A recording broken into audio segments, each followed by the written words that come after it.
हाफिज हसन साहब, जहांगीर जद्दून साहब की अपनी गुफ्तगू सुनी है, इसमें मैं एक चीज़ और ऐड कर लेती हूँ। जो हमारी रूल ऑफ लॉ इंडेक्स की जो दर्जा बंदी है, कभी हम 130 129 पे घूम रहे हैं, इसमें कोई बेहतरी आएगी इस तरमीम के बाद? क्योंकि बताया तो ये गया था कि आम आदमी के लिए बड़ा फायदेमंद साबित होने वाला है। देखें, जब इस अमेंडमेंट को शुरू किया गया था या जिस इस आईडीए के साथ उसे लेके गया था, बाकी चीज़ों को छोड़ दें कि जो जिनकी तरफ आप इशारा करना चाहेंगी, असल ये था कि पाकिस्तान का जो डिवीजन ऑफ वर्क जो है उसको बेहतर किया जाए और जो एक ओवरबर्डन हर टीयर्स पे हुई हैं, स्पेशली हाई कोर्ट या सुप्रीम कोर्ट के अंदर और फिर डिस्ट्रिक्ट जुडिशरी के अंदर, उसको बेहतर किया जाए।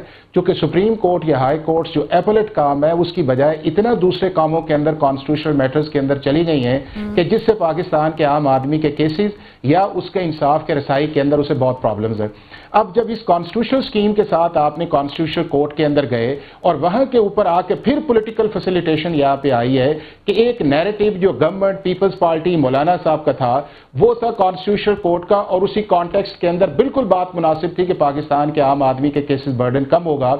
लेकिन जब पीटीआई ने वहां पे गई, उन्होंने कहा नहीं, कॉन्स्टिट्यूशनल कोर्ट नहीं, कॉन्स्टिट्यूशनल बेंच बना देना चाहिए। अब आपने कॉन्स्टिट्यूशनल बेंच तो बनाया है शायद इस अमेंडमेंट को आगे लेके जाने के लिए, लेकिन फरवा इस कॉन्स्टिट्यूशन अमेंडमेंट के पाकिस्तान के आम आदमी को बिल्कुल फायदा नहीं होगा। और आज से ही पाकिस्तान की सुप्रीम कोर्ट और हाई कोर्ट्स के अंदर एक क्लियर कीजिएगा मुझे सॉरी, कतल कलामी की माफी चाहूंगी, फायदा होगा आम आदमी को कि फायदा बिल्कुल नहीं होगा? बिल्कुल नहीं है ना, इस वक्त नहीं है, चूंकि नहीं चलेंगी ना चीजें, क्योंकि कॉन्स्टिट्यूशनल बेंच बनेगा, फिर कौन सा लॉ जाएगा, कौन सी चीज आएगी। जब हर मामला आपने आर्टिकल 199 के नीचे जाना है तो फर्स्ट इंप्रेशन तो वो तो फिर मुझे ये पूछ लेने दीजिए, आप दोनों से पूछ लेने दीजिए जहांगीर जद्दून साहब कि अगर ये फायदा नहीं होगा और फिर high court to high court case भी ट्रांसफर हो जाएगा तो फिर ये हुआ क्या है? क्योंकि इसका तो ताल्लुक आम आदमी के केसेस से निपटने का नहीं है, जो उनकी तादाद तो बड़ी ज्यादा हो गई फिर।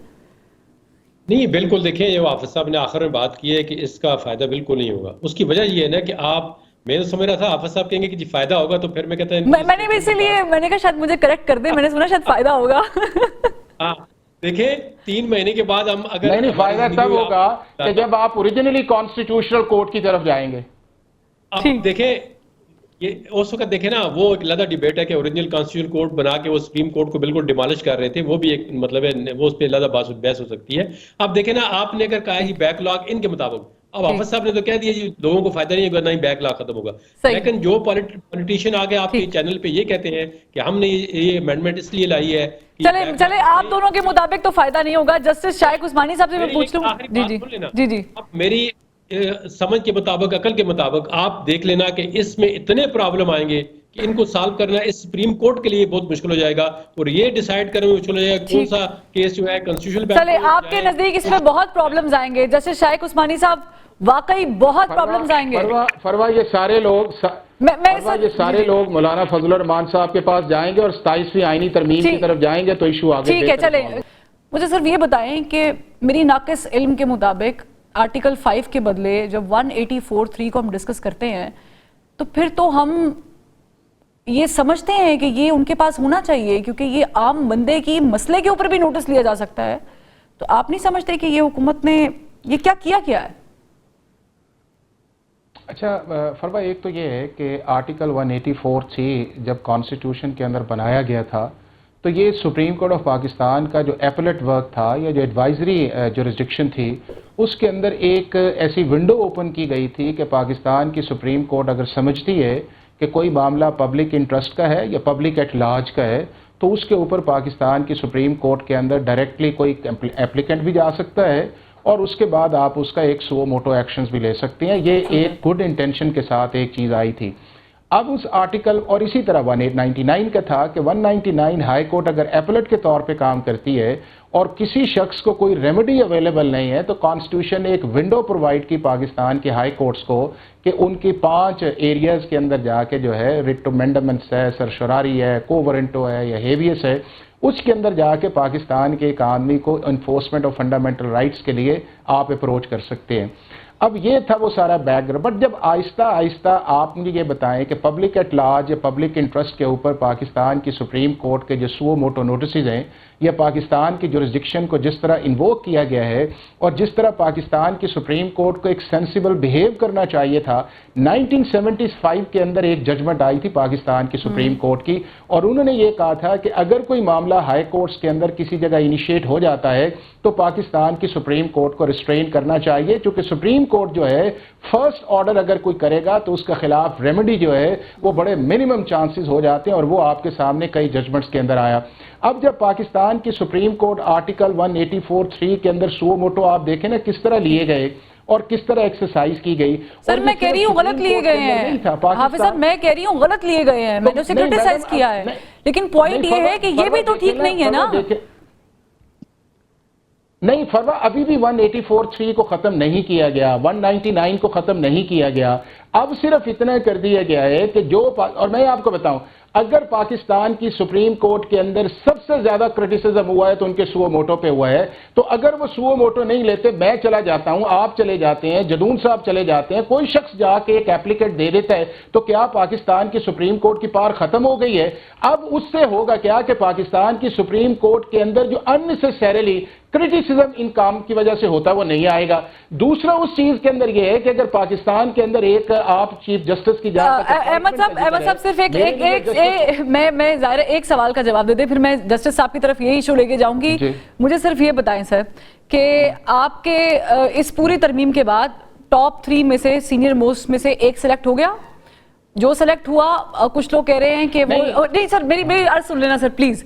जो सेलेक्ट हो गया उसके ऊपर एतराजात हुए, उसकी अपॉइंटमेंट कंट्रोवर्शियल हुई, ठीक है, कोई भी है XYZ, वो आगे से आईनी बेंच को बनाने का इख्तियार रखेगा, ऐसा ही है सर? जब एक बंदा उसकी अपॉइंटमेंट कंट्रोवर्शियल हो गई, नहीं बिल्कुल सर, नहीं बनेगा।